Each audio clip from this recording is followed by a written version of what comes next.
The third rounder is now the co-offensive rookie of the year with Kareem Hunt. Let's bring Alvin Kamara on the show. All right.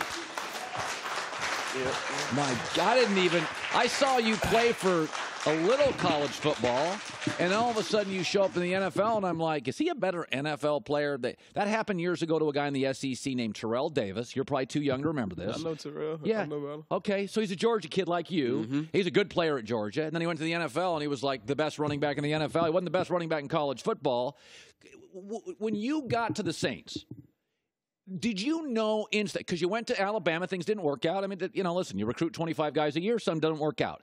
And the Nick thing didn't work out. But when you went to the Saints, did you know instantly, Alvin, oh, this is going to work for me here? Like, when did you know in the process, they like me, I'm good here, this offense works for me, Drew Brees likes me? Like, when did you figure out, was it training camp? You're like, I'm dialed in here. Yeah, I think it was really training camp, when once we started getting through and, installing more of the offense and just getting closer to the season, I was like, yeah, okay, this is going to work. Why? I think game? Just for my game, it was a lot of things that were going into the play. Like when I was going through the playbook, it's like, I can do this. Like it works. And Drew was coming to me like, we can grow, throughout the season with what you're doing and expand your role more and more. So I was just excited and ready to play. So Peyton's a Hall of Fame coach and Drew is a Hall of Fame quarterback. And you're a kid, man. And I know what those playbooks look like. Yeah. So when you come into a team with a legend, I mean, Drew Brees he's in that Brady thing,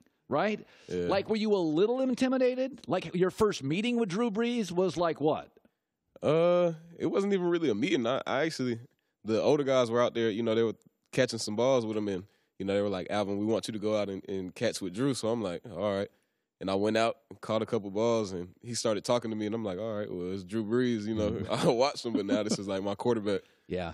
So last weekend, I still, and this is no shot at Minnesota, I think you're the better team. Mm-hmm. Once Carson Wentz got hurt, my feeling was Saints are the best team in the league. You're also very young. Yeah. Young running backs, yourself, young corners. You have a young guy on the offensive line that's really good. You had a great draft class. Where were you sitting during this, when this play happened? I was on the bench. I was actually standing up, and I'm looking up at the Jumbotron, and I'm like, okay, I mean, it's 10 seconds. We got the game. And I saw that, and it's like, man, it's one of those things. It kind of rips your heart out your chest a little bit. Oh, my God. I just started walking off the field. What was the locker room like? I mean, it's speechless, because if you never in a million years think that with 10 seconds left and, we come back from this, deep hole that we dug ourselves in the first half, come all the way back and be able to put ourselves in a position to win, you'll never think that'll happen. Was it angry or was it silence? It was more silence, It was more silence. I wouldn't say anger. It was just like one of those, wow. Did Sean Payton say anything? Oh, yeah, he did. He just said he was proud of us and, he loved us and, I mean, it's unfortunate, but, it's football. How about Marcus Williams, the young defensive back? Mm-hmm. Crushing for him. Yeah. He was hurt. He was hurt about it. But, I mean, that's the one thing about our team I think that makes us different. We all care about each other. So, guys were picking him up, and I went up to him, and I told him, I was like, it's not your fault, I mean, I told him I picked his shoulder pads up. He had his head down. I picked him up, and I was like, keep your head up. I was like, what did you do earlier? He said, I caught a pick. I said, all right, you know what I'm saying? You helped us to get to where we had an opportunity to win the game. So I was like, I mean, it's football. It happens. I was like, move past it. Alvin Kamara is joining us. New Orleans is a very unique city. The food's different. Yeah. There are no, like you go to a lot of cities, like Denver's a nice city, and maybe on Saturday night, Denver is lit. New Orleans is lit on a Tuesday in March. Like, as a young man, you're a rich young man. The Saints are the biggest thing in the world down there. And there's just a nice cocktail and great restaurant scene every night. Is it tempting to play there? I mean, if you got your head in the right place, I mean, it's tempting. I think it's tempting anywhere, especially when you get some money, But, I mean, the focus, that I had, I think, helped me out because I was, it was a lot going on. But at the same time, I'm like, I got a goal. I'm trying to be successful. I'm trying to win, I'm trying to be accountable to my teammates. So, you got to handle your business. When you played for Nick Saban, And, listen, when you go to Alabama, they got like 5 running backs. They're all great. Yeah. Only Alabama could lose you as a player and be okay, right? Yeah.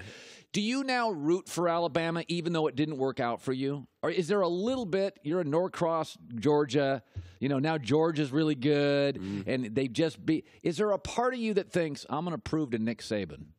Because, by the way, I have that. Any boss that ever fired me, I'm always like, all right, bro, I'm going to make you know.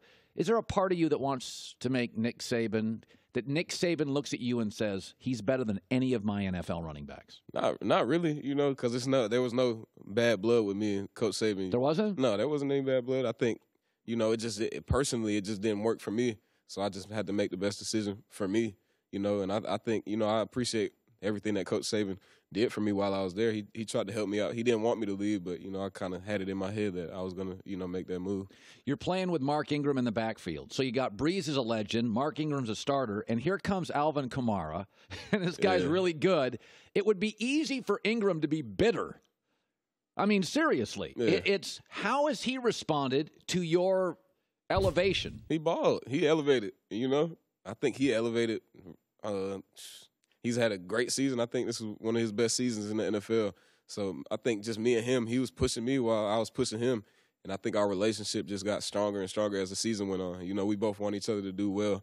And, I mean, we like best friends. So, best friends? Yeah, like literally.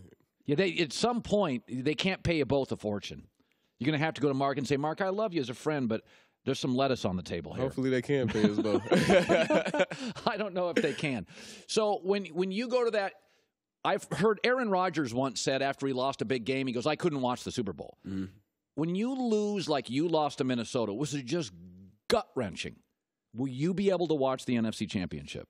I feel like we should still be playing. Of course, so do I. Yeah, and I think, if you ask Drew and ask Mark, and I think all those guys think, like, we feel like we should still be playing, but, things happen, and we are where we are right now. We're not obviously not playing right now, but. Will you watch the Eagles and the Vikings? I think I'll watch it, just to see. Who will you root for?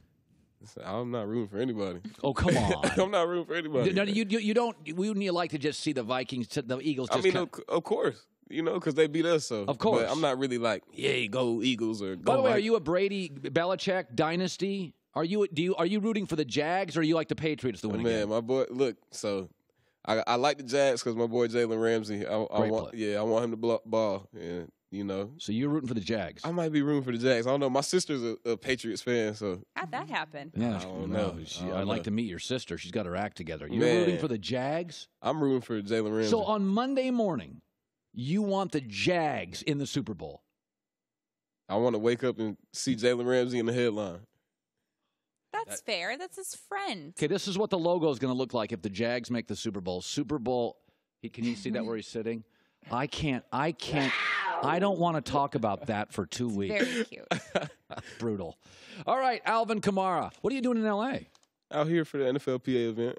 Oh, is it tonight? Yeah, I've been here for 2 days so far, so I'll be, running around with Fanatics, out here with Panini, signing some autographs, and then I'll be at the Collegiate Bowl. Are you good friends with Gurley? Yeah. Georgia kid. I was with Todd last night. Me and Todd kind of chilling. Did you guys go to Mastros last night? Did you go to? Nah, we didn't. That's his thing. We didn't go. Where'd you go last night? We went to. We were actually at Flight Club. He was doing. He was doing a little sneaker shopping. Mm-hmm. Flight Club.